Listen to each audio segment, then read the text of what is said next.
ආයුබෝවන් කාලීන ප්‍රවෘත්ති වාර්තාකරණයේ ප්‍රමුඛයා සියත රාත්‍රී ප්‍රවෘත්ති විකාශයයි මේ මම කවිඳු විජේවර්ධන ප්‍රථමයෙන් සිරස්තල අරුන්දික ඉල්ලා අස්වෙයි පුතු රිමාන්ඩ් කැලණිතිස්ස බාජ් සහ මතුගම කුඩා විදුලි බලාගාරත් අක්‍රියයි. රතු බිලට විදුලිය කපන එක උසස් පෙළ අවසන් වෙනකන්වත් නතර කරන්න. ඇමති අමරවීරටත් කොවිඩ්. ගත වූ සති තුන තුළ පාර්ලිමේන්තු කොවිඩ් පොකුර 13 දක්වා ඉහළට. පළාත් 6කට ජනපති සුරතින් කෘෂි උපකරණ. වැඩ ලක්ෂයේ ග්‍රාම සංවර්ධන වැඩසටහන ඇරඹේ.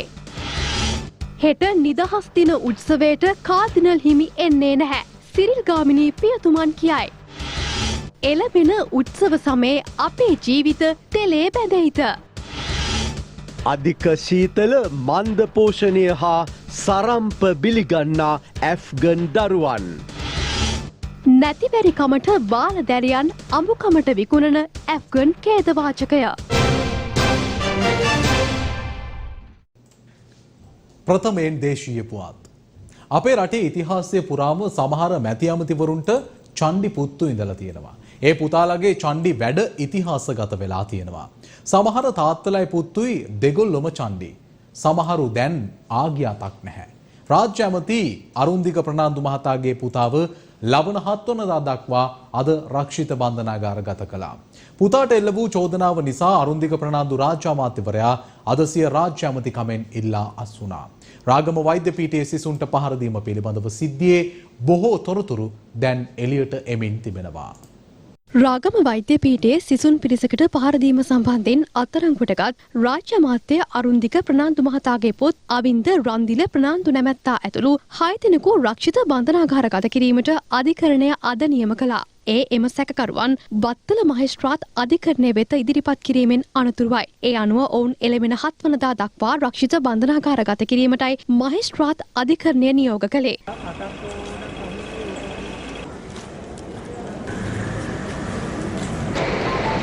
දේශපාලන බල පුළුවන්කාරකමින් මෙම පහරදීම සිදු කරන්නට ඇති බවට බොහෝ මත පළ වුණා. ඒ අනුව ජනාධිපති ගෝඨාභය රාජපක්ෂ මහතාගේ දැඩි විරෝධයද මෙම සිදුවීමට එල්ල වී ඇති අතර නිර්දෝෂී බව ඔප්පු වන තෙක් රාජ්‍ය අමාත්‍ය ධූරයෙන් ඉල්ලා අස්වන ලෙසට අරුන්දික ප්‍රනාන්දු මහතාට ජනාධිපතිවරයා ප්‍රකාශ කර ඇති බවටයි නිල නොවන වාර්තා සඳහන් කළේ. එවැනි පසුබිමක රාජ්‍ය අමාත්‍ය ධූරයෙන් ඉල්ලා අස්වීමට අරුන්දික ප්‍රනාන්දු මහතා අද කටයුතු කළා. මම ජනාධිපතිතුමාත් එක්ක සාකච්ඡා කරපුවම මට තේරුණා ජනාධිපතිතුමාත් අපහසුතාවයට පත් වෙලා තියෙනවා. මම ජනාධිපතිතුමාට ගරු කරනවා. ජනාධිපතිතුමා විශාල වැඩ කොටසක් කරපු නායකයෙක් කරන නායකයෙක් තුමා අපහසුතාවයට පත් කිරීමට මට කිසි උවමනාවක් නැහැ. මේකෙදී මේ පරීක්ෂණ කටයුතු සාධාරණව සිද්ධ කරන්නටත් මම හිතනවා පූර්වාදර්ශයක් දෙන්න ඕනයි කියන තැන මම ඉන්නවා. ඉතින් මම මේ ආදර්ශය දෙන්න මම මේ තනතුරු වලින් අයින් වෙනවා. මම අද ඒ අමාත්‍යංශය බාර දෙනවා. ඉතින් මම හිතනවා ජනාධිපතිතුමා සාධාරණ පරීක්ෂණයක් කරවලා මම වැරදිකාරයෙක් නම් මම මේ අමාත්‍ය ධූරය ආයේ කවදාවත් බාරගන්නේ නැහැ. මේ පරීක්ෂණ වලින් මම නිවැරදි තත්ත්වයටපත් වුණොත් මම හිතනවා මට ඒ නැවතත් ඒ රට වෙනුවෙන් මේ අමාත්‍යංශය බාර අරගෙන වැඩ කටයුතු කරන්න අවස්ථාව ලබා දෙයි කියලා. ඒ වගේම තමයි මම මේ වෙලාවේදී මාධ්‍යනුත් ඉල්ලනවා සිද්ධියක් වුණාම සිද්ධියේ එක පැත්තක් නෙමෙයි සිද්ධියක පැති දෙකක් තියෙනවා. දැන් මේ සිද්ධියේදී දිගටම දැම්මා අරුන්දිකගේ මැරයෝ කියලා දැම්මා. මෙතන මම මේ නන් ටිකෙන් අහන මෙතන මේ ගිය කණ්ඩායමේ 3 දෙනෙක්ම මගේ පුතාගේ පන්තියේ අය. ඒ අය පුතත් එක්කලා එකම පන්තියේ ඉගෙන ගත්ත අය මේ සිද්ධිය සම්බන්ධ විවිධ කතා විවිධ දේවල් කිව්වා. මම ඉතාමත් කනගාටු වෙනවා. එතන හරියට දැන් මේ මගේ ගාව තියෙනවා මේ වීඩියෝ එක මම හිතනවා දායි කියලා මේ තමයි විශාල පිරිසක් මේ සිද්ධියට සම්බන්ධ වෙන හැටි ඒ වෛද්‍ය පීඨේ. එතකොට මේසා විශාල පිරිසකට 6 දෙනෙක් ගිහිල්ලා එතන 2-3 දෙනෙකුට ගැහුවයි කියන කතාව මම හිතනවා පරීක්ෂණයක් කරන්න වුමනයි. මොනතරම් ආර්ථික දුෂ්කරතා අපහසුතා තිබුණත් රටක් ලෙස අප ඒවා ජයගත යුතුයි. විශේෂයෙන් මේ වසර සඳහා වූ අයවැය තුළ ණය ගෙවීම සේම රට සංවර්ධනය කිරීමේ අභියෝගත් මුදල් අමාත්‍ය බැසිල් රාජපක්ෂ මහතාගේ උර මත පැටවුණා. ණය ගෙවන්න සූදානම් සේම රට හදන්නත් ඇති සූදානමට හොඳ සාක්ෂියක් අද ආරම්භ වන වැඩ ලක්ෂ්‍යයේ සංවර්ධන ව්‍යාපෘතියෙන්. අයවැයෙන් වැඩ ලක්ෂයක් ග්‍රාම සංවර්ධන වැඩසටහන අද දිවයිනේ ප්‍රාදේශීය ලේකම් කොට්ටාශ 336ම ආවරණය වන පරිදි ග්‍රාම නිලධාරි කොට්ටාශ 14021ක ක්‍රියාත්මක වුණා. මෙහිදී එක් ග්‍රාම සේවා වසමක ව්‍යාපෘති 5ක් හෝ 6ක් ආරම්භ කිරීමට සැලසුම් කර තිබූ අතර මෙම වැඩසටහන සඳහා රජය වෙන් කර ඇති මුදල රුපියල් බිලියන 85ක්. අපි ඉතාම අමාරු අවස්ථාවක මම හිතන්නේ ඒ අමාරු අවස්ථාව රටේ ජනතාවට දැනෙනවා වගේම වැඩියෙන්ම දැනෙන තැන තමයි මුදල් අමාත්‍යාංශය අපේ කඩාවැටිච්ච ශේෂ්ත්‍රවල ඒ ආර්ථික දියුණුව මේ වර්ෂයේ අපි බලාපොරොත්තු වෙනවා මේ වැඩ ලක්ෂ්‍ය තුල විතරක් නෙවෙයි තව වැඩ කීපයක්ම තියෙනවා. දිවයින පුරා මෙම සංවර්ධන ව්‍යාපෘති ආරම්භ කිරීම රජයේ මැති ඇමතිවරුන් ඇතුළු ප්‍රදේශයේ දේශපාලන නියෝජිතින් මෙන්ම ජනතාවගේ සහභාගීත්වයෙන් සිදු වුණා.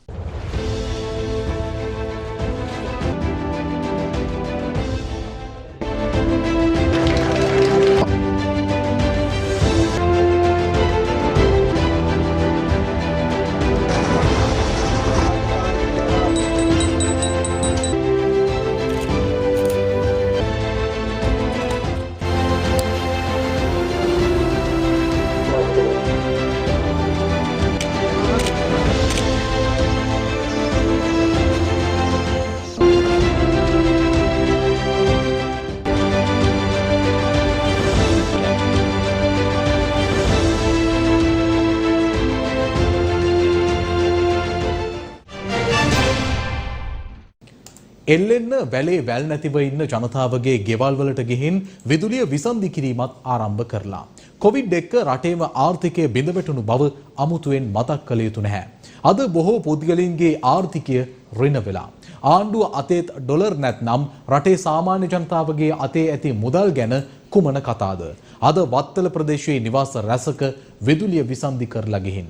එහෙම විදුලිය කපපු සමහර නිවාසවල උසස් පෙළ ලියන දරුවන්ද ඉන්නවා. අදත් විදුලි උත්පාදන බලාගාර 3ක් ඉන්ධන නැතිව ක්‍රිය කළ බව විදුලි බල මණ්ඩලය පැවසුවා.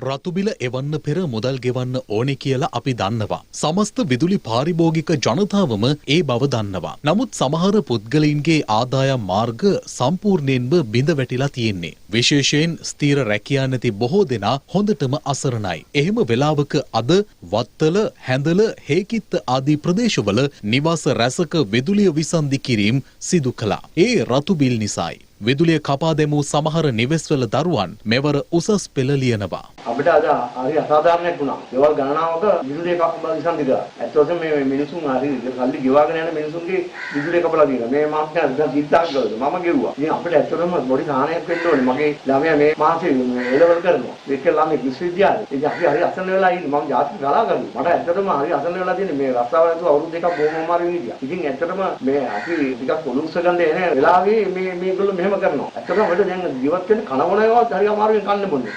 අපිට මොකද්ද මේ කරන වැඩේ? බඩුවේ ආසනෙ උස්සන නගලා මේ විදිහට අපි බොහොම ජීවත් වෙන්නේ. මානසිකව අපි ගන්න පොඩ්ඩක් හිතන්න ඕනේ නේද මේ රජය? ඇත්තටම අපි හැමදේම මුදලට ගන්න. වතුර ටික ලයිට් ටිකට හැමේකම. දැන් ඔක්කොම කපන්න ආවම අපි මොකද වෙන්නේ? අසාධාරණයිනේ. කොහොමත් රට පුරා විවිධ අවස්ථාවල මේ දිනවල විදුලි කප්පාදු සිදුවනවා. ඇමතිවරු මොනවා කිව්වත් රට පුරා තැනින් තැන විදුලිය කපනවා. අදත් විදුලි බලාගාර 3ක් ඩීසල් නැතිව අක්‍රිය කළා. ඒ කැලණිතිස්ස බලාගාරය, කොළඹ වරායේ පාවෙන බාච් බලාගාරය සහ මතුගම කුඩා ඩීසල් බලාගාරයයි. ඉන්ධන ඇමති කිව්වේ සතියකට අවශ්‍ය ඉන්ධන බලාගාරවලට ලබා දෙනවා කියලයි. විදුලි බල ඇමති කිව්වේ විදුලිය කපන්නේ නැතිව ඉදිරියට යන්න පුළුවන් කියලයි. කොහොම වුණත් හදිස්සි මිලදී ගැනීම වලට ආදරේ හැමෝටම මේ ප්‍රශ්නෙට ඇත්ත සාධාරණ විසඳුමක් හොයන්න ඕනේ නෑ කියලා අපි දිගින් දිගටම අවධාරණය කළා. එහෙත් වැටුණු මිනිහට ගොනා ඇන්නසේ මේ වෙලාවේ රතුබිල් ඇති සාමාන්‍ය ජනතාවගේ නිවෙස්වල විදුලිය කපනකොට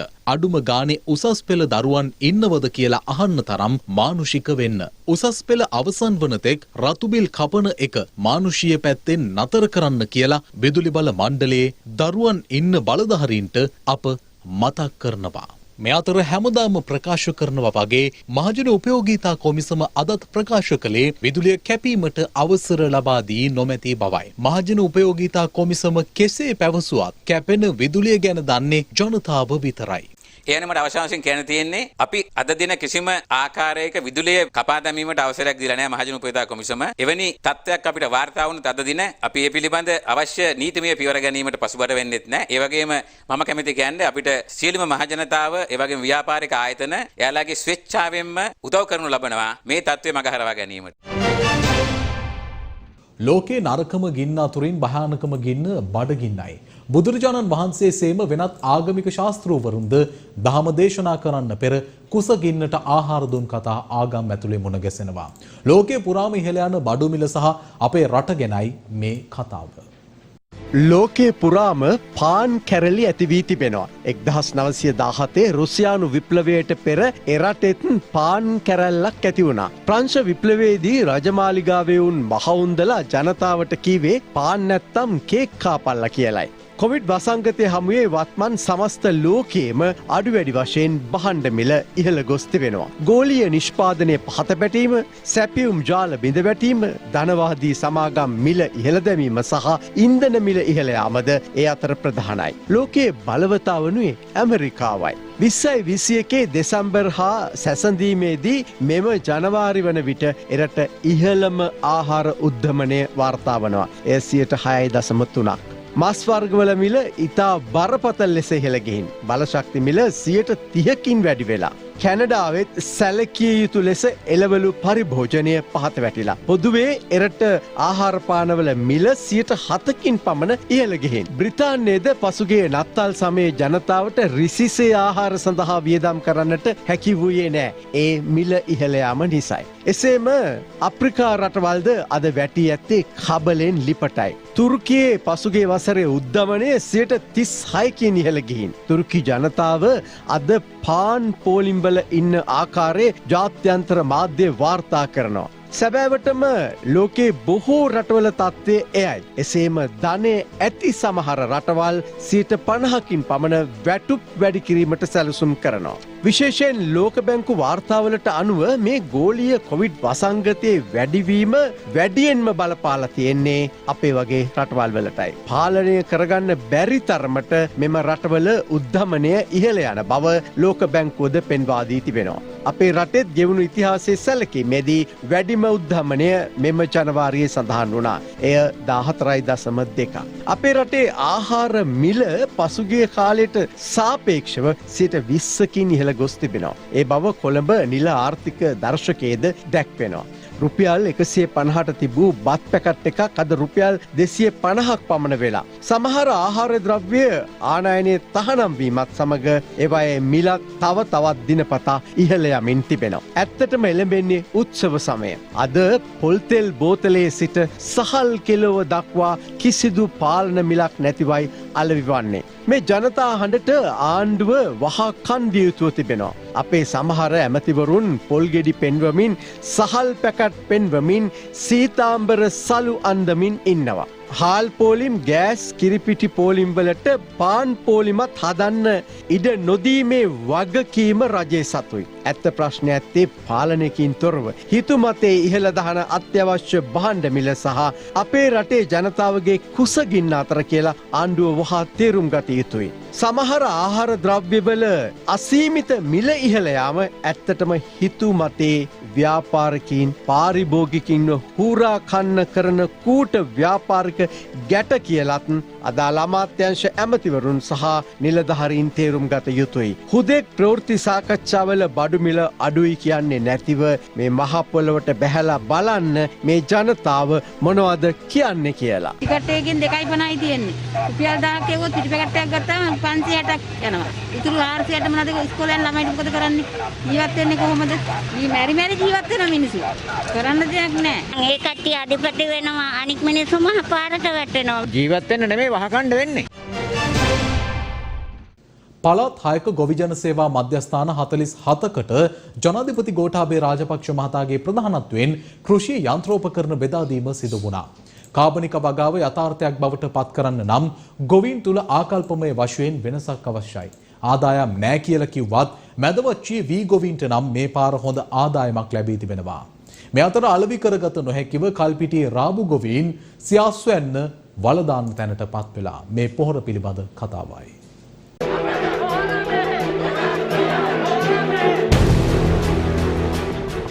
පළාත් 6ක ගොවිජන සේවා මධ්‍යස්ථාන 47කට කෘෂි උපකරණ බෙදා දීම අද පෙරවරුවේ ජනාධිපති කාර්යාලයේදී ජනාධිපති ගෝඨාභය රාජපක්ෂ මහතාගේ ප්‍රධානත්වයෙන් සිදු වුණා. මේ සඳහා වැය කර ඇති මුදල රුපියල් මිලියන 250ක්. හරිත කෘෂි කර්මාන්තයක් වෙනුවෙන් ගොවීන් දිරිමත් කිරීම හා ඵලදායීතාවයේ ප්‍රශස්ත මට්ටමකට ගෙනීම සඳහා ක්‍රියාත්මක දේශගුණික සුහුරු වාරි කෘෂි ව්‍යාපෘතිය යටතේ ගොවිජන සේවා මධ්‍යස්ථානවලට මෙම යන්ත්‍රෝපකරණ බෙදා දීම සිදු වෙනවා. කාබනික කෘෂි කර්මාන්තය යථාර්ථයක් බවට පත් කිරීමට පෙර ඊට කෘෂි ක්ෂේත්‍රයට සම්බන්ධ සෑම පාර්ශවයකම සම්බන්ධ වූ වැඩපිළිවෙලක් අත්‍යවශ්‍ය බව මේ වන විට දැනුම් තේරුම් ඇති කාටත් තේරිලා තියෙනවා. මීළඟ යලකන්නේදිවත් ඇනගන්න නැතුව කෘෂි කර්මාන්තයට අදාළ වැඩපිළිවෙල දැන් යහුසුලුව ක්‍රියාත්මක කළ යුතුයි. අපේ සමහරු නම් කියන්නේ මුහුද හත් ගව්වක් තියෙද්දි අමුඩ ගහනවා කියලා. ඒත් මේ පොහොර ප්‍රශ්නේදී මුහුද හත් ගව්වක් නෙමෙයි 14 ගව්වක් තියලා හරි සූදානම් වුණේ නැත්නම් මේ පාරත් අමාරුවේ වැටෙන්නයි සිද්ධ වෙන්නේ. කාබනික පොහොර පිළිබඳව ගොවි මහතුන් තුල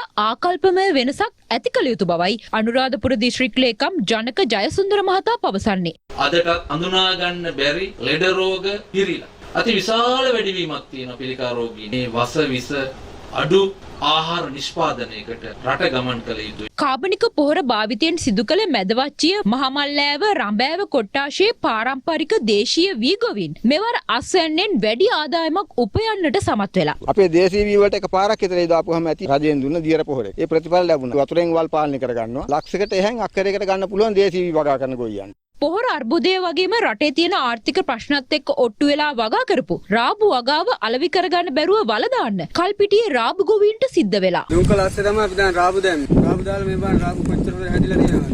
නේද අපිට රුපියල් 10කටත් මේක විකුණ ගන්න බෑ. රුපියල් 10කට හරි දෙන්න තුන ඒද්දි ගන්න දැන් ගෙනිනගෙන් සේරම හරවලා කියනවා. අපි දැන් වල දැම්මා ගොඩක්. උදායි කියලා තියෙන මේක ඕන කෙනෙකුට ගෙනියන්න කියලා.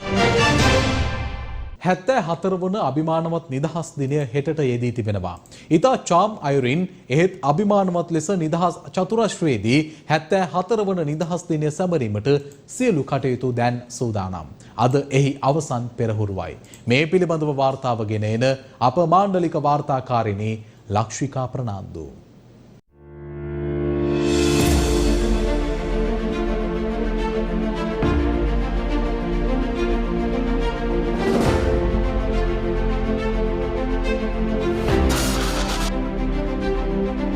අභියෝග ජයගත් ඉසුරුමත් හෙට දිනක් සෞභාග්‍යමත් දේශයක් යන තේමාව මුල් කරගනිමින් මෙවර 74 වන නිදහස් දිනය සැමරීමට මේ වන විට සියලු කටයුතු සූදානම්.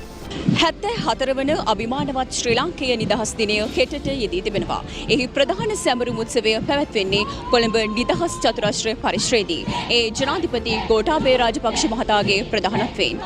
නිදහස් දින පෙර පුහුණුවීම් වල අවසන් දිනය අදයි.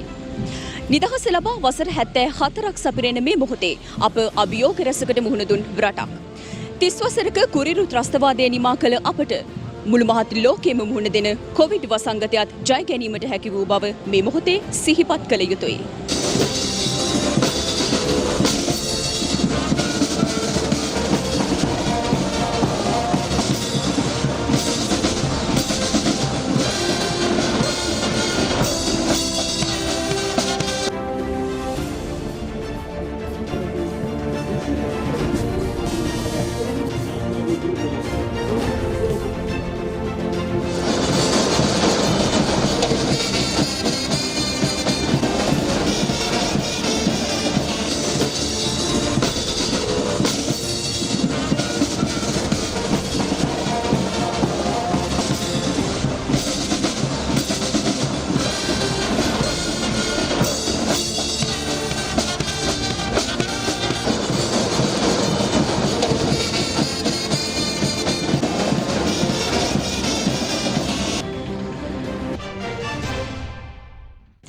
හෙට පැවැත්වීමට නියමිත නිදහස් දින රාජ්‍ය උත්සවයට කොළඹ අගරදු ගුරු කාදිනල් මැල්කම් රංජිත් හිමිපාණන් සහභාගී වන්නේ නැති බව අද නිවේදනය කළා. ඒ බව පැවසුවේ සිරිල් ගාමිණී ප්‍රනාන්දු පියතුමයි. කාදිනල් හිමිපාණන් සෑම නිදහස් දිනකදීම වගේ උන්වහන්සේ දිව්‍ය පූජාවක් පැවැත්වුවා. ජාතික වශයෙන් මේ දිව්‍ය පූජාව නිදහස් දිනය ආරම්භය තියෙන දිව්‍ය පූජාව පැවැත්වුවේ හුඟක් දුරට බොරැල්ලේ සීළු සාන්තුරයන්ගේ දේවස්ථානයේ. මේ අහිංසකයන්ට අධිහිංසා පමුණුවන සහ අහිංසකයන් තලා පෙලා දමන මේ ක්‍රියාමාර්ගයන් ඇතුලේ ඒ වගේම මේ බෝම්බයක් රටවල තිබිච්ච ඒ සිද්ධිය නිසා වේදනාවට පත් වෙලා තිබෙන වාතාවරණයක් තුළ කාඩිනල් හිමිපාණන් තීරණය කරලා තියෙනවා ඒ දිව්‍ය පූජාව උන්වහන්සේ නොපවත්වන්නට. ඒ වගේම උන්වහන්සේ තීරණය කරලා තියෙනවා නිදහස් රාජ්‍ය උත්සවයට උන්වහන්සේ සහභාගී වෙන්නේ නැහැ කියලා. උන්වහන්සේ රාජ්‍ය උත්සවයට සහභාගී නුනට දිව්‍ය පූජාව නොපැවැත්වුවාට උන්වහන්සේ නිදහස් දින පණිවිඩයක් නිකුත් කරලා තියෙනවා. එතකොට මේ නිදහස් දින පණිවිඩයේ තුල උන්වහන්සේ ප්‍රකාශ කරලා තියෙනවා අපේ රටේ නිදහස පිළිබඳව, ඒ වගේම නිදහස් දිනේදී අප කළ යුතු දේ මොකක්ද කියන එක පිළිබඳව, ඒ වගේම මේ අපිට එදා ලබා දීපු නිදහස තවදුරටත් ශක්තිමත් කරගන්නට නම් මොනවද අපි ජනතාවක් හැටියට කරන්නට ඕනේ කියලා. අමාත්‍ය මහින්ද අමරවීර මහතාටද කොවිඩ් වෛරසය ආසාදනය වී තිබෙනවා. ගත වූ සති 3 තුල පාර්ලිමේන්තුවේ කොවිඩ් පොකුර ඒ අනුව 13 දක්වා ඉහළ ගියා. අමාත්‍ය මහින්ද අමරවීර මහතාටද COVID-19 වෛරසය ආසාදනය වී ඇති බව පාර්ලිමේන්තුවේ වේත් ප්‍රධාරී නරේන්ද්‍ර ප්‍රනාන්දු මහතා සියතට ප්‍රකාශ කළා. ඒ අනුව ගත වූ සති 3ක කාලය තුළ පාර්ලිමේන්තු කොවිඩ් පොකුර 13 දක්වා ඉහළ ගොස් තිබෙනවා. තුන්නිරියව් ක්‍රීඩක චාමික කරුණාරත්නටද COVID-19 වෛරසය ආසාදනය වී ඇති බවට තහවුරු වී තිබෙනවා. ජාතික රෝහලේ අත්දැකීම අනුව මට කියන්න පුළුවන් අද වෙනකොට රෝගීන් 325ක් පමණ ජාතික රෝහලේ ප්‍රතිකාර ලබනවා. ඉතින් 325ක් කියන්නේ සුළු ඊටත් වඩා බැරෑරුම් කාරණේ තමයි ඒ 325න් 75කට වඩා ඔක්සිජන් මත යැපෙනවා.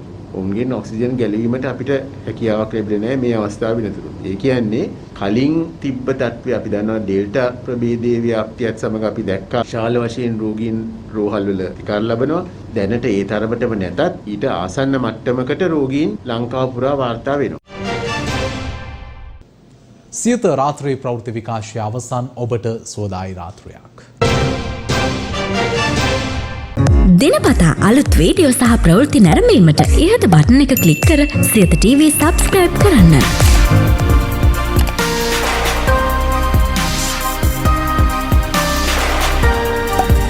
අලුත් වීඩියෝ ගැන මුලින්ම දැනගන්න මෙම සීනුව ක්ලික් කරන්න.